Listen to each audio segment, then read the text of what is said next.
দুনিয়া কার নাম, এটা আপনাকে আমি দেখাই 1 মিনিট, তারপরে আপনার ব্যাপার, আপনি কি করবেন না করবেন। এই আমি আল্লাহ কানে শুনতে পাচ্ছেন তো, আমি আল্লাহর কসম করে বলছি এই লোকটাকে, এই চাদরওয়ালারা বসো, আমি আল্লাহর কসম বলছি এই লোকটা আমার আব্বার থেকে বয়স বেশি। কি বললাম বুঝলেন? এনাকে অপমান করার জন্য আমি ডাকিনি, জাস্ট একটা জিনিস বোঝাবো। আপনার কত বছর বয়স? 75।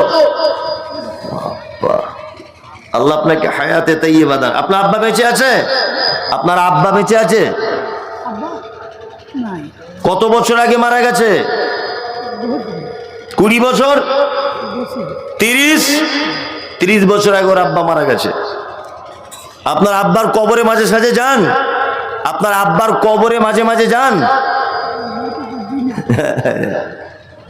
যান, গিয়ে বসুন, বসুন, শেষ। এর নাম পৃথিবী। এর নাম কি? পৃথিবী। দাঁত বার করে হাসবেন না, যেটা বলছি ভালো করে শুনে নেন। 70-75 বছর বয়স ওর আব্বা মারা গেছে আজ 30 বছর। লোকটাকে বললাম যে আব্বার কবরটা মাঝে সাঝে দেখতে যান, বলছে না, যাওয়া হয় না। ওই লোকটার আব্বা সারা জীবন টাকা পয়সা কামিয়েছে ওর ভবিষ্যতের জন্য, কামিয়েছিল না? কিন্তু সে আজকে কবরে শুয়ে আছে 30 বছর, বেটার 1 মিনিটের জন্য বাপের কবরটা দেখতে যাওয়ার টাইম হলো না। এর নাম কি? পৃথিবী। আপনি ভাবছেন না আমার 2 তলা বাড়ি, কি ছিনু আর কি হনু, আপনি কালকে মরুন, পরশু দিন থেকে আপনার কবরে আপনার 3টে বেটার একটা বেটাকেও দেখতে যাবে না, একজন আপনার নামে কেউ দান করবে না, কেউ করবে না। আপনি আপনার বাপের জন্য দান করেছেন আজকে এই রাত্রিতে? করেননি তো? ভেবে রাখবেন আপনার বেটারা আপনার জন্য 1 পয়সা দান করবে না।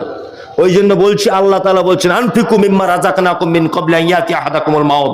তোমার মৃত্যু আসার আগে তুমি তোমার সম্পদ থেকে নিজের জন্য কিছু খরচা করে যাও। টাকা পয়সা রেখে যাচ্ছেন, মারা যাবো আমার বেটা করবে আশা আপনি ভুলে যান।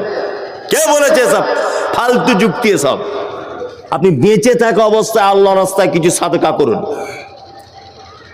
আপনি মারা যাওয়ার পরে আপনার বেটার আপনার কবরটাই পর্যন্ত ভুলে যাবে যে আমার আব্বা শুয়ে আছে কোন জায়গায়। কি বললাম বুঝতে পারছেন? যারা এখানে বসে আছেন আপনাদের উদ্দেশ্য বলছি, জানুয়ারি মাস, কনকনে শীত, এখন যত দামি কথা বলি না কেন আর সহ্য হবে না, মানুষ বাড়ির দিকে সবাই টানছে। আমার নিজেরও, আপনাদের প্রতিষ্ঠান আপনাদেরকেই চালাতে হবে, অন্য কেউ প্রতিষ্ঠানের দায়িত্ব নেবে না। এর সরকার আপনারা নিজে। কি বললাম বুঝলেন? কতজন ছাত্র পড়ে এখানে? এখানে থাকে বোর্ডিং এ? বোর্ডিং নয়, রমজানের পর থেকে হবে। 250 জন ছাত্র এখানে পড়ছে অনাবাসিক, এখন আবাসিক হবে রমজানের পর ইনশাআল্লাহ। শুনুন, আপনাদের কাছে বিনীত অনুরোধ, আমি বলেছি দুনিয়ার সব থেকে বড় সাদকায়ে জারিয়া যেখানে কোরআন তেলাওয়াত হয়, ওই বিল্ডিং নির্মাণ করার জন্য এবং ওইখানে অর্থ ক্ষয় করার জন্য, এটা হচ্ছে উত্তম সাদকায়ে জারিয়া।